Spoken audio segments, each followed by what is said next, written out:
Hey everyone, welcome back to my channel. I'm Jaclyn. I'm a certified strength and conditioning specialist, and I'm gonna run through a week of workouts with you. This was a lighter week. I only did 4 workouts, and it's also an experimental week, which I've been doing experimental workout weeks for a couple months now, actually, since the holidays. But I am creating a new cycle with some new goals, and that is the purpose of these experimental weeks, is to create a new plan for new growth. And I have been on this maintenance mode for a bit too long, so it is time to plan that new cycle. But these workouts will show you a general overview of what I've been doing for a while. I'm doing 2 circuits and 2 glute days, and let's jump in and just work through them.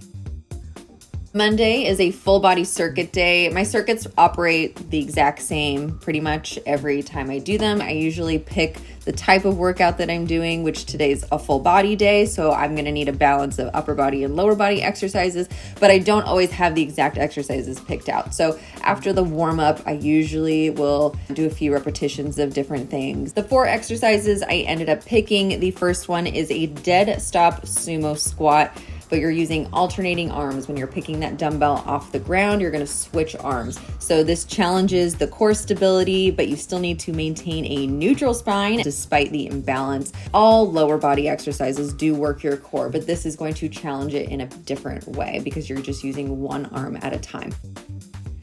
The second exercise is your basic push-up, which I include in nearly all of my circuits. If it's an upper body or a full body circuit, there is some variation of a push-up in there because they work everything. They work your core, they work your arms, your chest, your upper back. I like to work through these nice and slowly, really focusing on my core stabilizing me and lifting me up, not just my arms, your abs are lifting you up as well. I've also got scoliosis and wing scapula, so I like to protract through my shoulder blades when I'm up at the top. Let's move on to the third exercise, which is a power move. This is full body, although the focus is primarily in your glutes. That's what is powering this movement for the most part.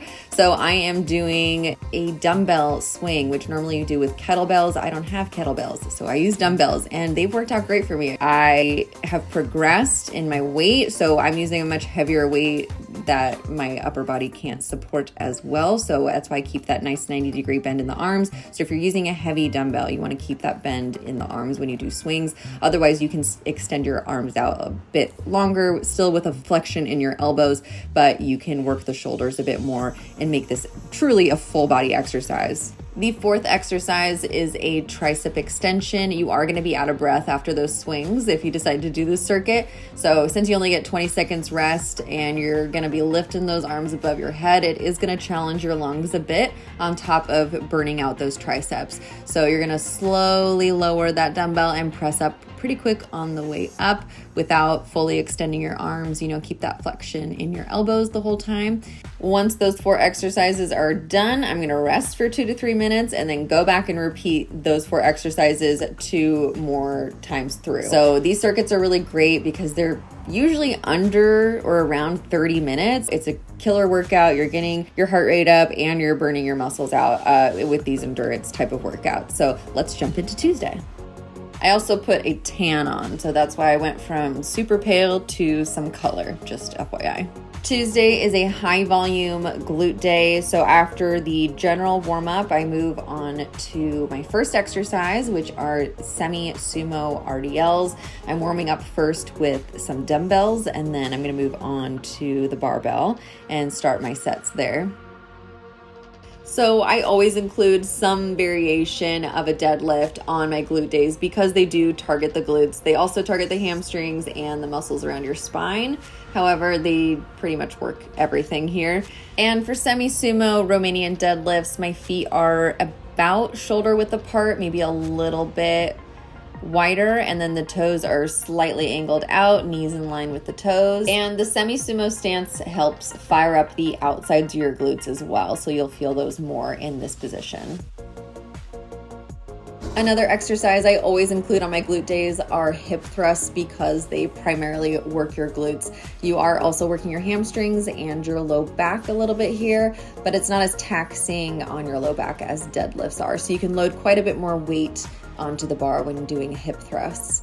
I'm doing a pulse pause, so just lowering slightly and then pausing for a moment at the top.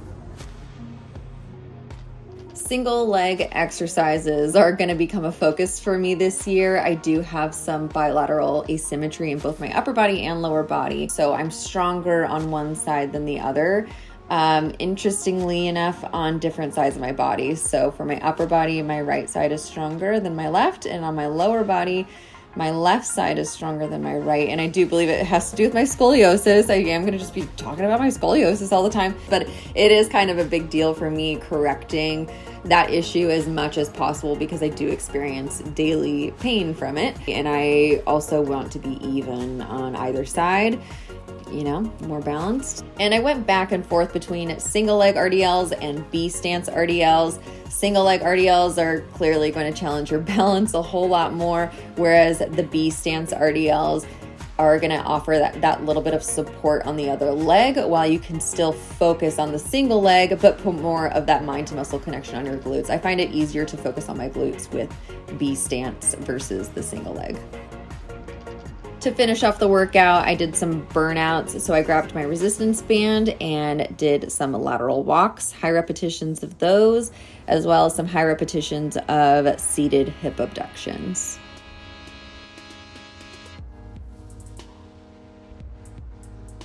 Wednesday was a recovery day. I just took that day off, and Thursday is the second circuit specifically for the upper body. Starting off with dead hangs, I will often do dead hangs even on leg days or just my days off. I'll just come on here and just hang on the bar, doing these in about 60-second increments. They're really great for grip strength and wrist strength. Back in the day, 15 seconds was terribly difficult doing this, but now I can do 60 seconds or longer. Sometimes I add weight to it with my plates that I have. They feel great on my back, and my hope one day is that my spine will straighten also with these. So I like to do these a lot because they just feel quite good. I'll do some scapular pulls sometimes.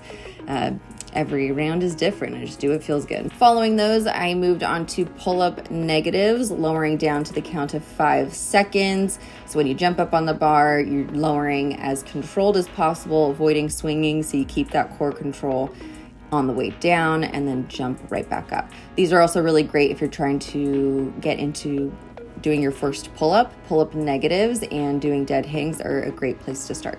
And that serves as the general warm-up for the circuit. I also went through a handful of exercises, picked what I wanted to do for the circuit, so that also aided in the warm-up process. I started with push-ups. Of course, the push-ups, were going to be included in the circuit no matter what. And you might actually be able to see on the right side how the right side of my back sticks up more than the left. It's not the best angle to see, but the muscle development is greater on the right, and my scapula, the shoulder blade, actually does stick up more so on that side. So I do have a little mechanical issue there, which I'm hoping somehow, to the best of, what's realistically possible, fixing it and correcting it with exercise.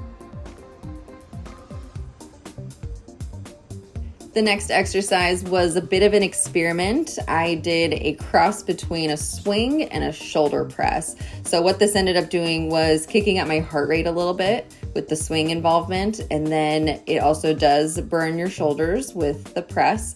And then it also challenges your wrist stability and strength because those plates need to stay vertical when you press them up. So gravity is going to want to pull it left or right. So you have to make sure to keep that, straight up so that your wrists don't bend. This next exercise was also a bit of an experiment. So it's kind of like a one-arm dumbbell snatch. However, it's a hammer curl instead of an upright row. And it's also broken down a little bit slower into 2 parts, whereas the snatch is one swift movement from the floor to the top. So it's a squat to a hammer curl to a shoulder press, and then lowering back down in the same controlled manner.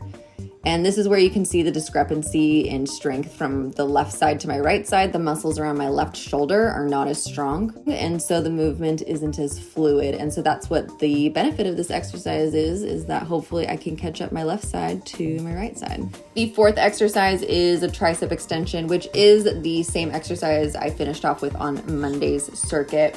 But this workout targets pretty much everything in your upper body, your shoulders, your biceps, your triceps, your forearms, your wrists, all the muscles in your back, your chest, and also your abs. So you're gonna rest for 2 to 3 minutes once you finish those 4 exercises. Repeat it for a total of 3 times through, and that's the workout.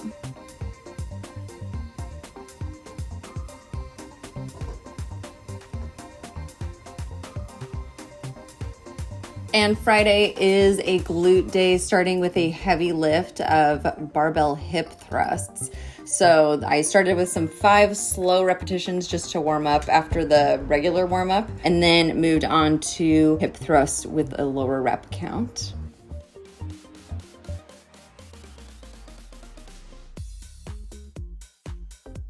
And after the hip thrust, I performed a tricep, which a tricep is just 3 exercises back to back with no rest or very minimal rest. And they're kind of the same thing as my circuits, which I normally don't perform exercises in a circuit fashion on my heavier lift days. But again, this was an experiment week, so we're just trying something new. So the 3 exercises that I did were a sumo pause squat, but the dumbbell's on your back, so a back squat, and a deadlift, followed by a Romanian deadlift. So all 3 of those back to back. I rested for around 2 to 3 minutes after that, and then performed those again 2 more times through.